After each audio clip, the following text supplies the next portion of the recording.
You are listening to the Pilgrim on the 405 with Will Christ. Join him as he and his guests discover how businesses thrive in California. Well, welcome to the Pilgrim on the 405 on this bright, sunshiny day here in Southern California. We have a great conversation ahead of us today. We're going to be talking with Gregg Witt, who's a youth marketing strategist and a generational expert he's worked with major brands around the country.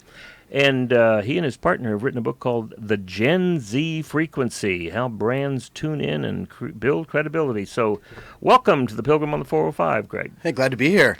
So I want to talk today about this whole notion of generations and talk about how brands have to change, because when you look around and you think about brands, especially social service brands like the Rotary Club, right, Kiwanis Club, you think about the mainstream church, all of these institutions that made significant contributions in the 50s, the 60s, 70s, and 80s, and now every one of them is struggling with empty seats. So I want to spend some time today talking about it. So you tell us, how do you want to get into this? Yeah, I mean, when you look at the generations of from the baby boomers to Gen Z today, there are so many differences, and then at the same time there are so many different similarities, and largely it's the tools, the technologies, that change. The life stages are the mindset of each life stage is generally the same, right? I don't think humans have radically evolved yet. I mean, I could be wrong. I'm not sure where you want to go. Well, I mean, we're looking at changes in just these empty seats. Now, what is it? I mean, it's not a matter. I don't think it's a matter of simply putting the Rotary Club onto a YouTube stream. There's something different there. Where's the loss of value, and do these organizations have any value for Gen Z? I do think that they have value. I think when it comes to communications, let's use I have friends at the Rotary and all these organizations are great, but I think when we look at legacy, these brands, these organizations that have been along, like you said, the church, you said all these, I think a lot of it is the relevance. Like, I'm trying to get to the right words. It's like they've been disconnected from potentially the right channels and the right approaches and the right types of content and ways to actually communicate with the consumer or the audience. I think that they've slowly gotten out of touch. Mm-hmm. So therefore, for them to catch up and then specifically start understanding how to use social media more effectively, even just how to get the message right more effectively, is something they have a lot of catching up to do. I'm trying to think of a good example. It's not that the causes themselves are relevant. The causes are perhaps, for the younger generation, more relevant than ever before. So I do think that a lot of it is having, not necessarily changing their identity, but making sure that the way that they're communicating their identity in a way that young people care about, but then they also have to see it. I don't think there's any authenticity issues, right? Because every different organization that could fall within that realm is very, very different. But there is also something, because younger generations just clearly don't know everything, what even some of these organizations are, who they are. So the Rotary or you said Kiwanis, I think they're using kind of a lot of these different organizations have to make sure that the way that they're speaking is something that's clearly resonating with those audiences. And then they have to rebuild trust. Mm-hmm. And not necessarily that they've done anything to need to repair trust. No, so it's very different in that. So it's really a matter of building trust. Building trust, right? And I think, I don't think we have to build trust in an ongoing capacity, right? Trust is earned. Trust is, comes through action.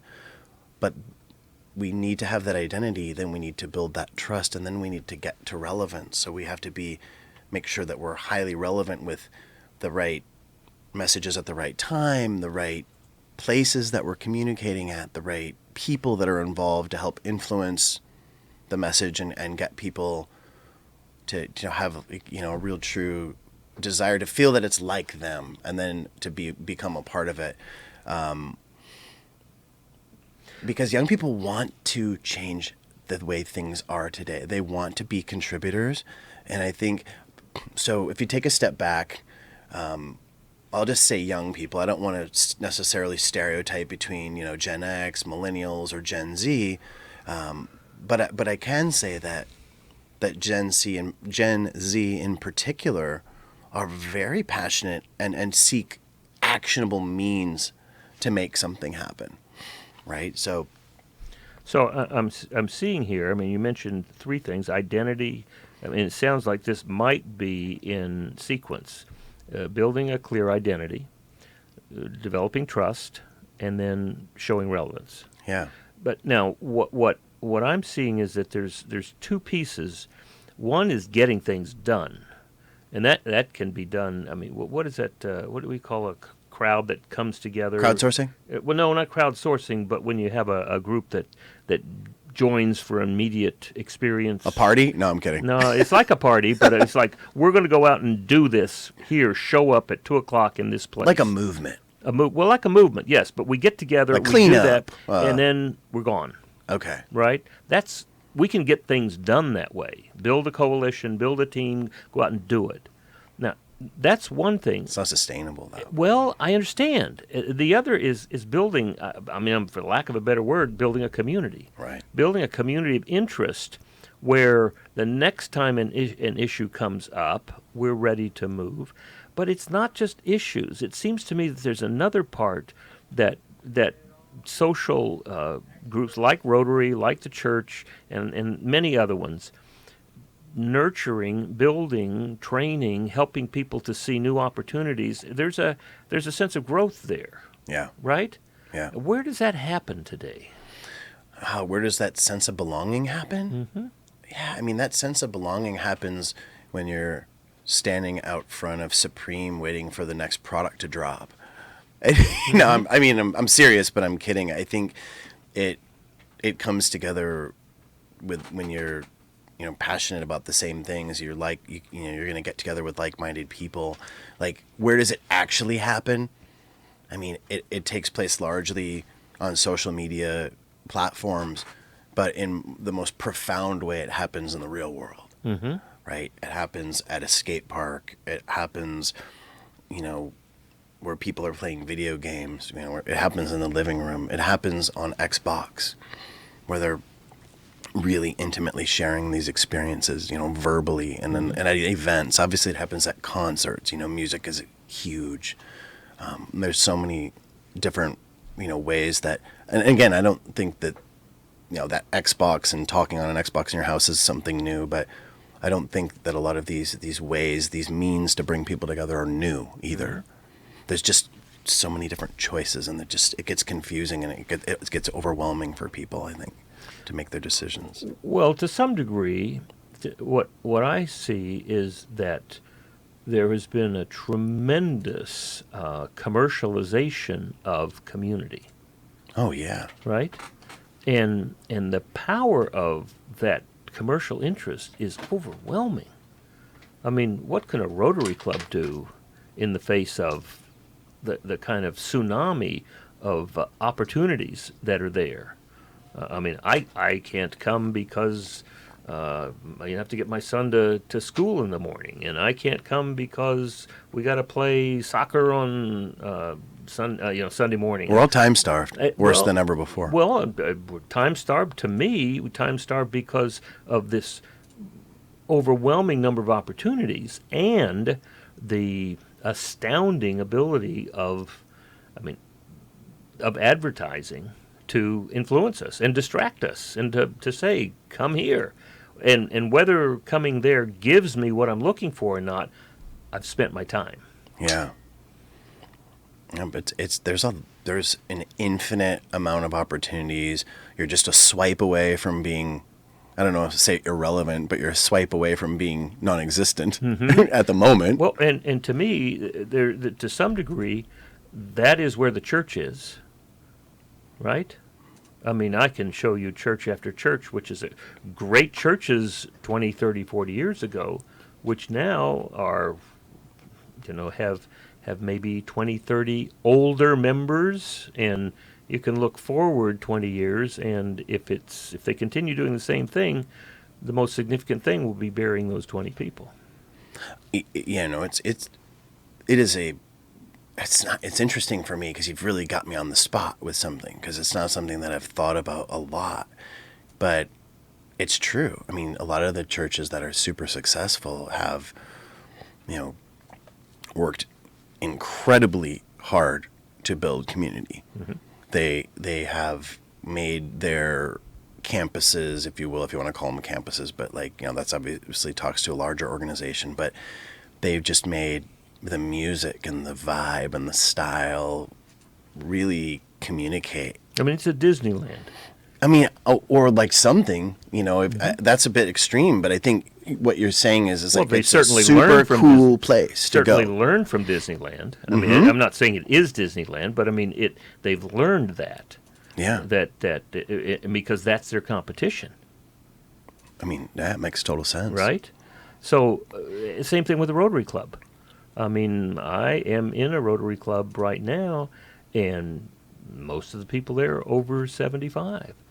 Large foundation that they've put together, and part of the whole Rotary International has stopped polio. I mean, major I things. know. I'm aware of Rotary right? for sure. Right. I know. It's such an amazing group. But here's a group of people, and we're dying off once every couple of months. We're going to a funeral, and that number is getting smaller, and it's now I've seen leadership in the Rotary clubs like that go out and did a great effort bring in people, but they don't stay.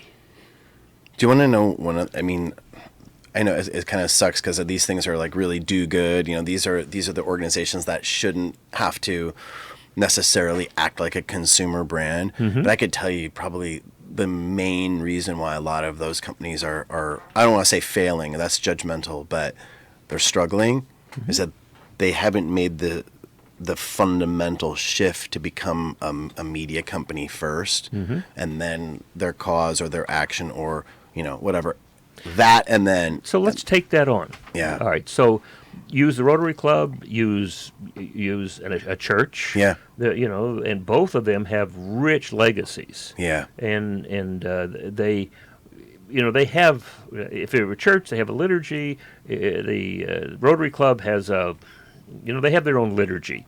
It works. It totally right? works. Yeah. Now, what does it mean to move from where they were in the 60s and 70s to become a media entity? Well, there's the billion-dollar question right there. No, I'll tackle that with you. I think what it does is it requires a mental shift to say, hey, it's not just because it's the right thing to do, which is important, mm-hmm. and that's the core, and that should remain. But it's how do we become excellent storytellers, mm-hmm. and then when we have our stories prepared to be told, like what are those stories, right? That's another thing. But knowing figuring out the right stories to tell that are going to be relevant to each different group, not just age group, but the cultural groups, mm-hmm. the various, regional cultural type groups, everything. And then understanding how the social, I don't even want to use digital because I think everything's digital. Digital is a weird word, but the social and real world ecosystems that they live in, then understand how these stories have to be formatted, differently for each channel, and then what types of content are going to be relevant to create change or to create a true, that sense of belonging, that action. Well, all right. So to me, part of it is attraction. Right? How do we Part attract? of it's attraction, Right? How do we yeah. attract people to have enough interest to try it out? I mean, there's something about, gee, that's interesting. I wonder what that's like. All right, so there's an attractive Totally. part, right? Back to the identity piece again. You're back to the whole, like, do I care about that? Am I connecting with that? Does it connect with me? Yeah. All right. Now, then the second piece is, once I have the opportunity to try it out, then what do I get from it? Right, yeah, because I understand, because I've been involved with a lot of philanthropic organizations, and that was one of the lessons that was taught to me early on is, however you're going to help, I'm not going to name the organizations, but figure out a way to help that person get their gain, because the value of that gain is exponential. People do it because they want to. Yeah. Right? That to me is just the ground base that we've discovered. Yeah. Now, if we look back over, the last 200-300 years, people did things because they wanted to avoid something. True. Right? If you don't come to Mass every Sunday, you're going to hell. Right? That may not have ever been that explicit, but it was communicated. It was very well communicated to me. Okay, good. Let's just be clear. All right. That was super So we're communicated doing to this me. to avoid something. Right. All right. Now, I don't see that selling today at all. No, I mean, the fear mongering doesn't I don't work even much. see drug companies being able to do that. Well, no. I mean, You're doing this because you want to thrive. Yeah, You want to get beyond your rheumatoid arthritis. You want to have fun in the world. I mean, last night drug for, I think, Enbrel or something like that was, Mommy, can we play? And Mommy has rheumatoid arthritis. But because she's taking the drug, she can go out and play. Yeah, you see the possibilities there. Yeah. It's shown. Yeah. Right. And so, to me, people in this age are doing things because they want to. And I don't think there's anything wrong with that. But unless they see value, they're not going to want to walk in that Rotary Club or in either of the churches that I'm paying attention right now. And one of them is up between 405 and the 10. Century City, right near UCLA. I don't know how many people, but there are enormous numbers of apartments, 4 or 5 stories high, all around this church. There are 20 old people that come every Sunday. And that's what they say when they walk by. Because Right. you know what? Because there's a certain number that I don't know, but there's a certain number of those people that have a desire to live in sort of principle based. There's religion. There's people that would definitely be the target demographic, right? Who are actually care. And then that's what they say. They say, oh, there's a bunch of old people. And there's probably, like a super hip, awesome bands, location somewhere, even if it's within 30 minutes or so away. That's most likely what's attracting them. Is the energy that, like me. There's people like me here. Obviously, relatability. Without going on, I guess I'm kind of going on a tangent there. But. No. I mean, I think that's part of it. That's why I would stay, right? I can relate to this. I know for me, I mean, I had been in the Rotary Club when I was in South Texas back in 1974 to 1978. That was a group of people that I worked with. When I left South Texas and we went to Massachusetts, spent 12 years there, came out here, the Rotary Club was not on my list. It was just not there. Now, at one point, I felt really isolated and low. I mean, I couldn't find in Orange County, I couldn't find a community of like-minded people. And one of my colleagues said, well, why don't you try the Rotary Club? So I went, and what I found was vibes that reverberated with my 1974 experience. That makes total sense. So it was things like, Pledge of Allegiance and the Rotary Four-Way Test, and we are concerned about issues, about solving social issues. And that was home. Yeah. All right? Now, that would mean that we would be trying to figure out what home means. So how do you do that in a place like Culver City? Oh man, I feel like, it's I don't know, you got me good. You got me good on this one. I think if those stories were, they could be told in the real world for sure, but I think if like something like Rotary or it could even be a church, understands, like really has to intimately understand the social platforms. I'm not saying that that's the only way of doing this, but and how to hyper target using those platforms. That's a mechanical way, but and then that's part of it. I'm just going to spray stuff here, sure, because I think there's something that's kind of at the tip of my tongue. I feel like maybe go more towards Rotary is because a lot of what Rotary does, and I think it was that last statement you said about them, that they're trying to solve these. It's about solving problems, right? But for me, it was home. Mm-hmm. It was, this is home. This is safe. I can understand these folks. I may disagree with them. Yeah. Lots of Republicans in this particular, and that's not the world that I inhabit, but that was not the most important thing. What was important was it was home. There was Right. something there that smelled, felt, tasted like home.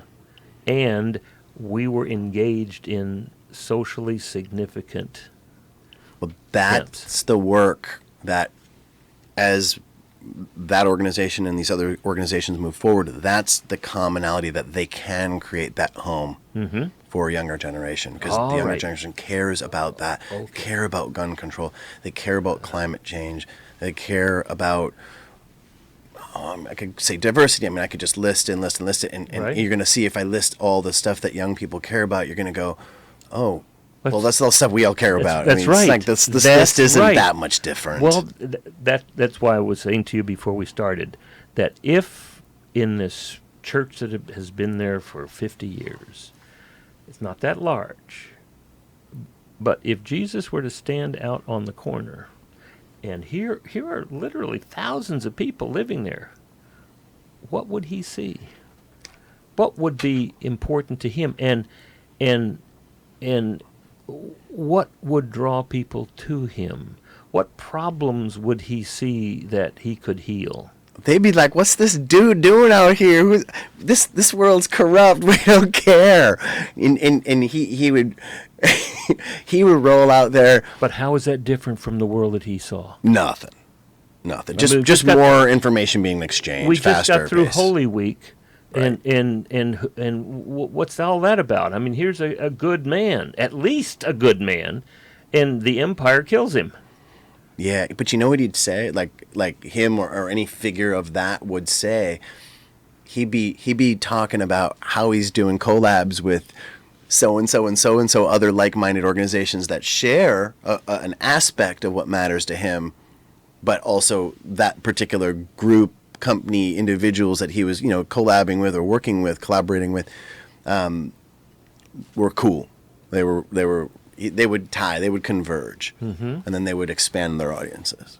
And that's something that I'm super passionate about. It's also like a service and a thing that I do. So of course I talk about that, but really, I believe that.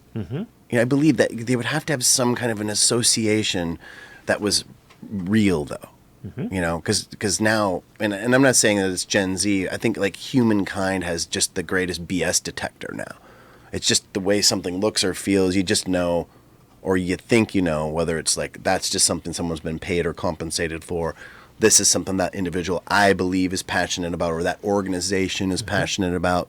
Like I believe when Converse tells me that they're LGBT supportive. I believe that. Like I might be wrong.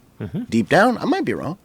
I believe that the Nikes of the world, certain team members believe in standing for something. And I believe that certain team members there, the same, maybe different groups, are giving that same money to the NFL, and they're talking out of both sides of their mouth. I'm not afraid to say stuff like this.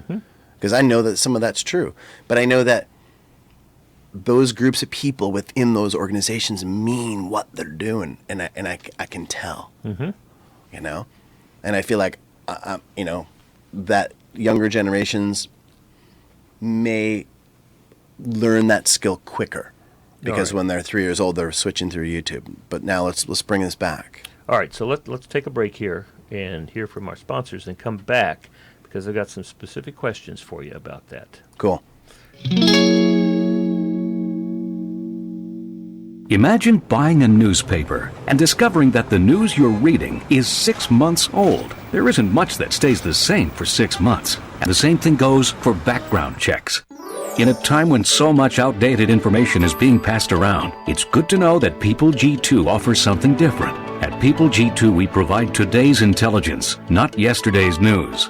Our value-added approach offers you a fully FCRA-compliant solution that includes up-to-the-minute information. By combining industry-leading technology with old-school human investigation, People G2 is able to give you information that is accurate right now, delivered quickly through our online system, or integrated with your HR system. So ask yourself, are you comfortable working with old news, or are you ready for a different kind of background check company?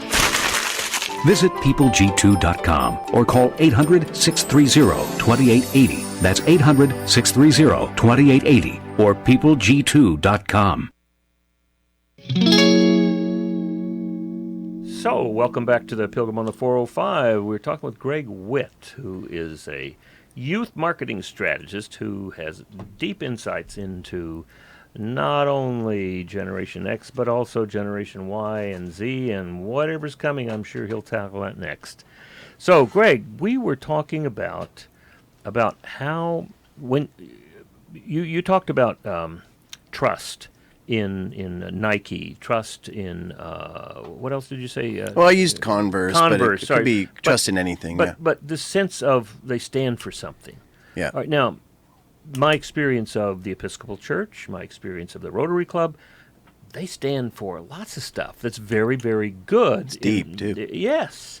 Now, my question is, it's not a matter of converting them to significant values. The question is, will they be around in 25 years if they don't change the way that they're delivering that message, the way that they are experiencing people? It's no different than any of the corporations or the other businesses out there. It's the same problem. All right, so let's talk about that problem, because this is not, these two organizations are dedicated to good things, good values, good beliefs, but they're dying. I mean, they're getting smaller and smaller. You don't have to say they're dying, but they're getting smaller and smaller. And my question is, over the next 25 years, what could be done to fill those organizations? Ooh, man, I like this guy. All right. Man, this is a strategic planning session. Absolutely. Oh, I like it. I think, well, I mean, we talked about tactics for a minute before. We talked about, you could, the holy figure or the change agent figure could collaborate with, like-minded brands and organizations. And I think that's a thing. I think that's true. Mm-hmm. I think, there's so many things. So I think really sharing those stories of the social proof of what they're doing would make a radical difference.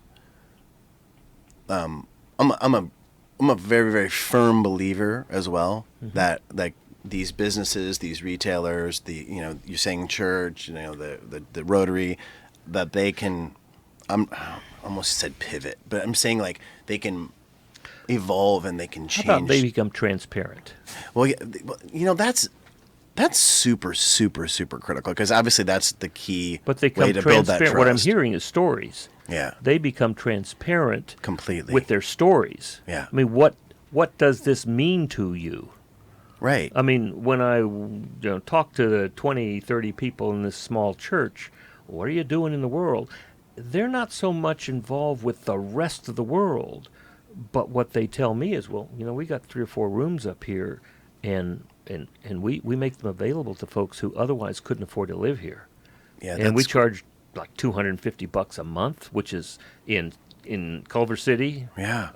Unbelievable, right? We do Unheard of. that. Yeah, unheard of. We have when people struggle, but these are all insider stories. Yeah, that doesn't fly anymore. That's right. Insider stories, man. It's like insider stories are on Snapchat and Instagram stories, and then they go away. All right. So now, there's some degree to which Episcopalians and Rotarians are introverts, Oh, interesting. right? Okay. They're quiet, maybe even contemplative, and in many of their pictures of the world is, we will welcome anybody who crosses the doorstep. Oh, that's old. So that's over. Yeah, that's over. Well, I understand. Yeah. And what I'm talking with you and asking you about, we understand that's over. And if it's not over now, 25 years, it will be gone. Gone and changed and gotten totally different. It becomes dust. Yeah. All right. So my question is, what's the path to transformation? Well, the path for transformation is that all the way back down to my 5 principles.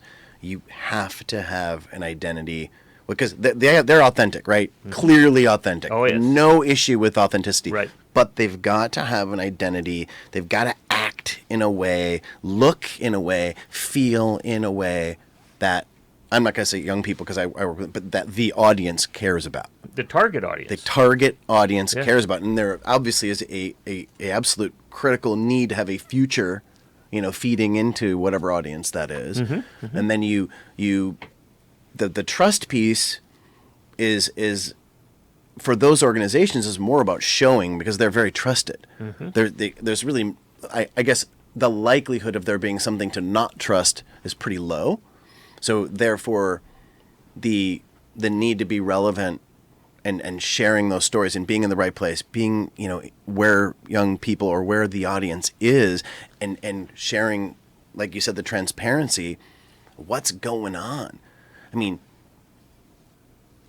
the researching that goes on nowadays, with one thumb or a finger, is critical to understand that if your organization seems mysterious, next thing you know, it's like, it must just be the Masons. I don't want anything to do with that. Right. Like, what's the Rotarians? Yeah, what's right, that? right, That sounds like a secret sect. It's interesting. Some of my Islamic friends, because Rotary is around the world, Yeah. and in many cases like India and Pakistan, it is the younger people who are seeing it as a business organization to help them move forward with a community. Mm-hmm.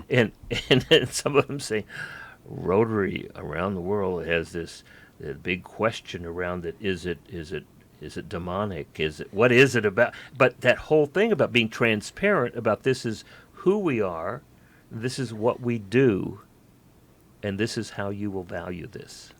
Well, yeah, for sure. Because honestly, like, I study this stuff, and I feel like I knew before, but I can't even tell you what Kiwanis does. Like, just as one example. Right. Like, maybe I need to go on IG and look, and maybe I just didn't look. Maybe they're killing it. I don't know. But the reality is I'm certain that Rotary, that the younger generation does not know, right, necessarily who they are, mm-hmm. what they're doing, and then how to, like, not even how, like, not even questioning it, but if they were, like, how would I relate to that? Like, what would I do? Like, what are they doing?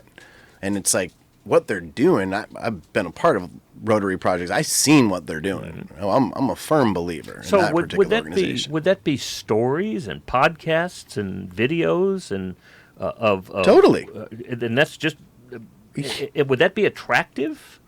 Yeah, it would be very attractive. If the delivery of that content is in a way where it's showing also relatability with that generation being a part of it. Right? So there's nothing wrong from a strategic standpoint. There's nothing wrong with seeding a few big stories and projects, not that they would need to necessarily, but seeding that with that next generation and involving them to participate in a project to start showing other people and exposing like what we really do. I mean, that's a strategic, discussion to have, right?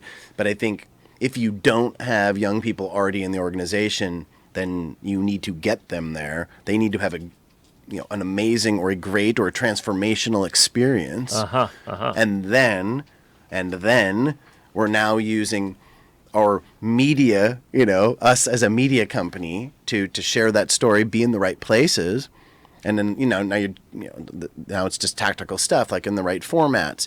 But there is something that's important to how those stories are shared.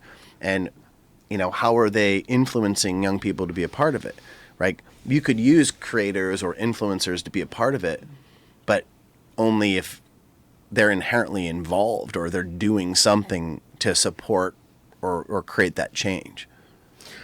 And now, it seems to me that the authenticity has something to do with, on the one hand, it would be seen as inauthentic if I were doing this to fill the pews. Yeah, that would be majorly inauthentic. Right. Or I'm doing this to rescue a dying Rotary Club. Yeah. On the other hand, to say this is the experience over and over again in a variety of ways, and I'm hearing a variety of platforms, Yeah. and then maybe some breadcrumbs on the ground. That's, what? Every single business, every brand, every individual personal brand all has their breadcrumbs. But it's like this, and I've said this before. It's okay to have an agenda. Everyone's got an agenda. I've got an agenda. You've got an agenda. Every business down the street's got an agenda.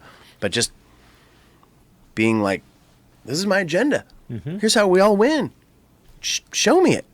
And be transparent about that agenda, I think is fine. So let me ask. Yeah.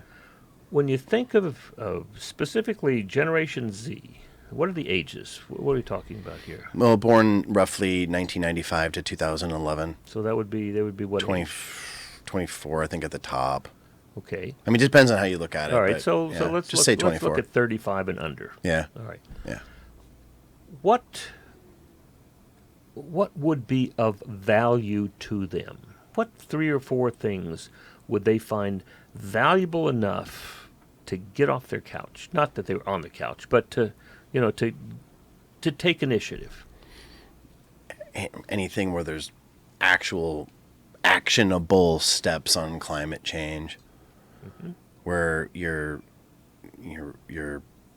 doing something specific to like make a difference with all these shootings. Just stopping, like making just guns be, I don't talk about my own opinion. I don't want to get myself in trouble, but just the idea of just being responsible. Like climate change. Gun control is an issue. Diversity, is a critical issue. Gen Z, they, I think our older generations, we've really, it kind of sounds bad, but have been taught to, respect, diversity, respect different cultural ways of life, and Gen Z, they expect diversity. So if you anything with your organization is remotely like not diverse, it's just, you're swiped, you're out. You're bummed, done. You're done. You matter nothing. So homeless, absolutely. Hunger? Yeah, hunger. I think sometimes if that's not really close to home, sometimes some of those causes I think are a little bit more tricky. There's Plan International does a lot with with stopping I guess slavery. I guess it sounds kind of crazy to say that, but it's true. And I think so. When I think of Plan International like that, they have other initiatives, but the human trafficking, like slavery, I know is if it's not their main, if it's not their only, it's one of their main ones. I think I've had many discussions with them, so I think one of the takeaways I could say from my conversations with that org is involving young people in the planning. So, for instance, if you were the church, if you were a Rotary, any one of the organizations that have been mentioned thus far, is really, I don't want to say scouting, that sounds weird, but like finding the right cultural insiders within the groups that you're looking for, and finding, ways to give them a not just a seat, but a voice at the table, planning what would make sense to, replenish. I don't want to say replenish, but really just attract, like you said, that appeal. But and it's not just pure recruitment, although recruitment's a key piece, and recruitment's okay, because that's what's needed. All right. Now, you used the word transformation. Yeah. Now, it seems to me that the Rotary Club is a transformative experience. We don't say the four-way test every week just because that's the ritual. Mm-hmm. We expect that we will be not only transformed, but continually reminded of that. I mean, this is a way of living, right? To always tell the truth. Ask who else is going to be involved. Is this fair to all concerned? Will this build goodwill and better friendships? All right. That's part of the transformation that we experience. That's in perfect alignment with Generation Z. All right. At the same time, the church is there for transformation from the self to others. But you want to know, like, honestly, like what I hear, I work with literally thousands of young people, is when it comes to church, and it's I'll leave my beliefs aside, is, hey, these priests or these people like do all these like bad, terrible sexual things.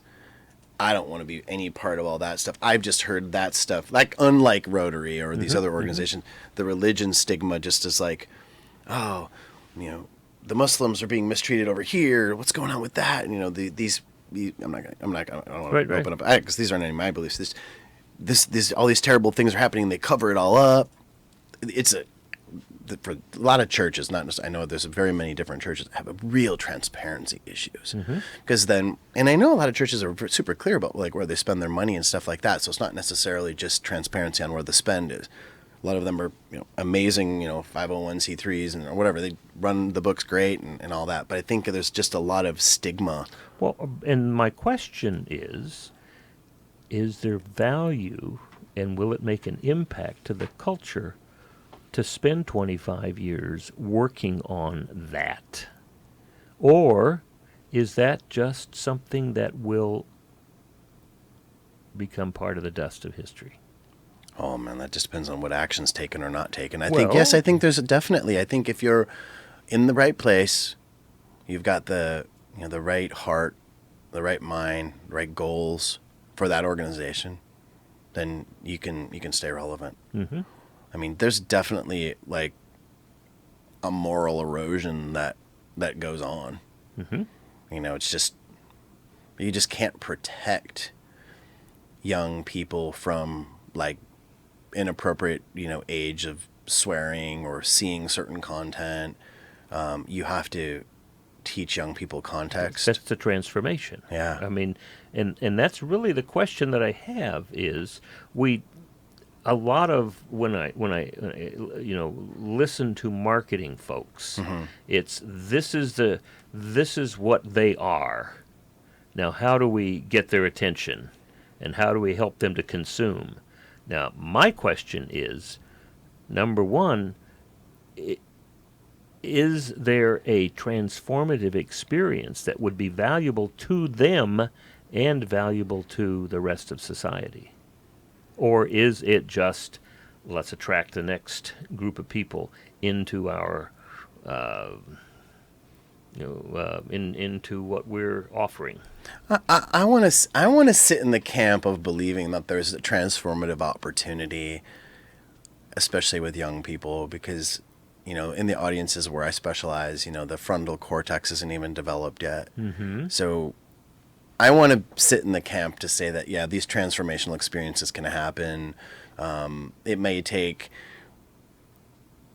some bumps in the road or some massive failures for them to, want to lean into that type of supportive network. Mm-hmm. But I don't necessarily have any of the hows at the tip of my tongue, but yeah, I'm going to sit in that. I'm staying in that camp. I've been thinking it through right now. Well, and maybe the target market for these experiences is a little older than Yeah, Gen Z. I think so. I think that there is a niche group of, people that are in high school-ish that, or obviously in younger for sure, but it does increase when you get older, When you because leave like home. your parents are influencing that Right. from the tween and the teen standpoint. So that's absolutely potential possibility right there too. But yeah, when you start early 20s, you start making your own decisions. Right, when you leave home and Yeah. and you have to make it on your own and you fail, Yeah. or you're anxious about failing, and then there's a place to ask, what's all this mean? Should I stick around here? Well, that's when I started asking. Yeah, yeah. Well, this has been been a wonderful conversation for me. I really appreciate this because to me, the next 25 years I think will be very significant for a lot of the institutions that were very powerful and made significant contributions to the culture, 50s, 60s, and 70s. Yep. And those institutions now are wandering, and they're wondering, what do we do? What can we do? What might we do? What would be effective? They're certainly dedicated to improving social issues and dealing with climate change, gun control, diversity, homeless, human trafficking. Yeah. That's a social justice issue. And you can change a policy, but if you haven't changed, if the heart hasn't changed, then what's the next policy? Yeah. And that's what I'm looking at is how do we affect the transformation? And I don't have a clear picture on what the results of that transformation are, other Right. than more compassion, more love, more trust, more transparency, and maybe more repentance and forgiveness.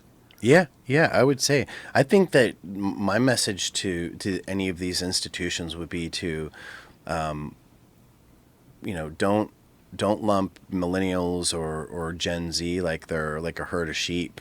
They're very individualistic and more so, at least with the Gen Z group that I'm currently most focused on, they care.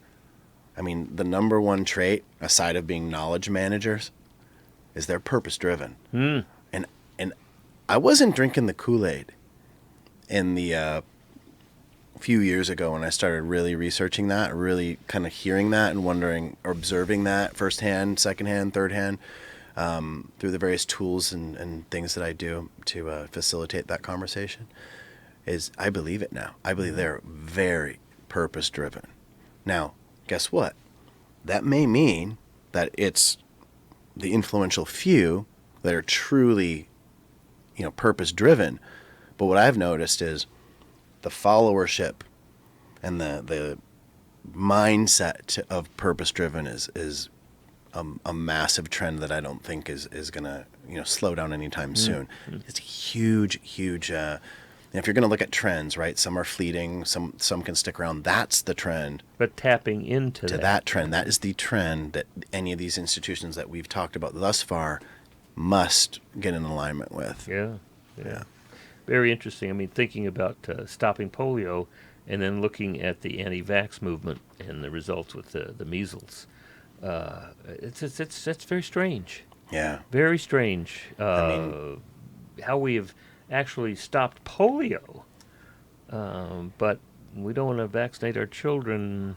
We're confused about that. It's I very was strange. up at the Gates Foundation. I just did a private tour, Yeah. and it was an emotional experience. Yeah, Yeah. It really was. Yeah. And to see, and I think I do remember, like, Rotary worked with them super closely, or do they facilitate Rotary it? started it. Oh, okay. Rotary started this many years ago. And were they the ones who facilitated everything on that localized level? All of that. That's just I literally saw, like, the entire breakdown Yeah. of, and it was just Rotary started it, incredible. and then they had various people who were contributing, and then Bill Gates came on in a big way. Yeah.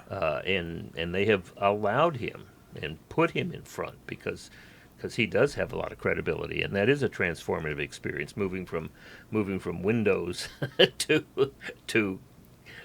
just the significant the contribution. distribution, like, innovations that I witnessed Yes. from that movement was really eye-opening to me. Yeah. Well, this has been really wonderful. If somebody wanted to talk with you more, how would they get in touch with you? Well, if you want to follow my youth marketing and sort of just my marketing stuff, you would go to LinkedIn, Think with Witt. On Instagram, you get a little bit more of my personal side. It's also Think with Witt. And if you just want to get straight down to business, you go to engageyouth.com. Good. And who would you like to talk to? I like to talk to retail companies, Fortune 1000, just saying, like, we're not like that big, but CPGs, entertainment companies, apparel, fashion brands, any causes we always work with. Would Edison be somebody that would be interested in you? Possibly. I Yeah, can have to introduce dig you under the people. hood. I can Yeah, introduce you to people, Edison. cool. Good. Well, this has been wonderful, Greg. So glad that you were with us today. Yeah, it's been an honor to be here, and thanks for making me think. Hey, absolutely. Well, here we are at the end of another great show with some great people in Southern California helping businesses and other social institutions thrive. You've been listening to The Pilgrim on the 405 with Will Christ.